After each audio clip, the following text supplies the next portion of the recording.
মধ্যবিত্ত মানুষদের কখনো কষ্ট হয় না। মধ্যবিত্ত মানুষ সবসময়ই কষ্টের উপর দিয়ে থাকে, তাই কখনো তারা কষ্ট বুঝতে পারে না।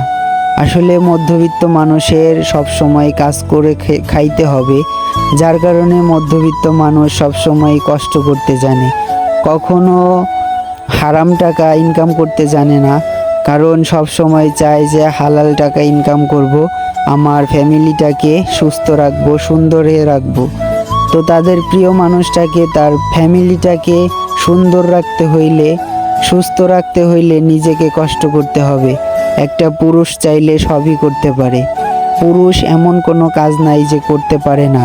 তার প্রিয় মানুষ, তার ফ্যামিলিকে সবসময় সুখী রাখার চেষ্টা করে। আসলে নিজেরা কষ্ট করলেও ফ্যামিলিকে সবসময় সুখে রাখার চেষ্টা করে। কতটা কষ্ট করে সারাটা দিন উপার্জন করে টাকা নিয়ে যখন বাসায় যায়, তখন একটা ছেলে বা একটা শ্রমিক কতটা যে সুস্থ থাকে আর কতটা যে হ্যাপি থাকে, তারাই একমাত্র জানে। আর সেই মুহূর্তটা হয় অনেক সুন্দর, কারণ কাজ করার পরে যখন হাতে টাকা দেওয়া হয়, একটা মানুষই জানে যে কতটা শান্তি লাগে, তখন কতটা আনন্দময় হয়ে থাকে। কারণ সবাই চায় সুখী হইতে, সবাই চায় একটু শান্তিতে থাকতে। সো সেই শান্তিটার খোঁজেই মানুষ কতটা কষ্ট করে।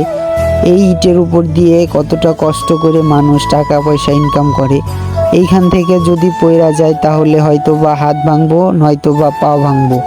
তো এর মধ্যে দিয়েই কত কষ্ট করে টাকা উপার্জন করে, কত কষ্ট করতে হয় একটা টাকার জন্য। মানুষের আহার জোগাড় করার জন্য মানুষ কতটা কষ্ট করে, আর এই আহারের জন্যই কত মানুষ অবহেলিত হয়ে আছে। আসলে আমাদের সমাজে কিছু কিছু মানুষ আছে যারা কখনো বুঝতেই পারে না যে কাজটা কি।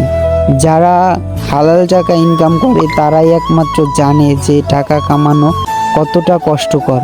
তারাই একমাত্র বুঝে যে টাকা ইনকাম করে হালাল টাকা উপার্জন করা কতটা কষ্ট, আর কতটা যে শান্তিতে থাকতে হয় আর শান্তিতে থাকা যায়, সেটা একমাত্র যারা হালাল টাকা ইনকাম করে তারাই একমাত্র জানে।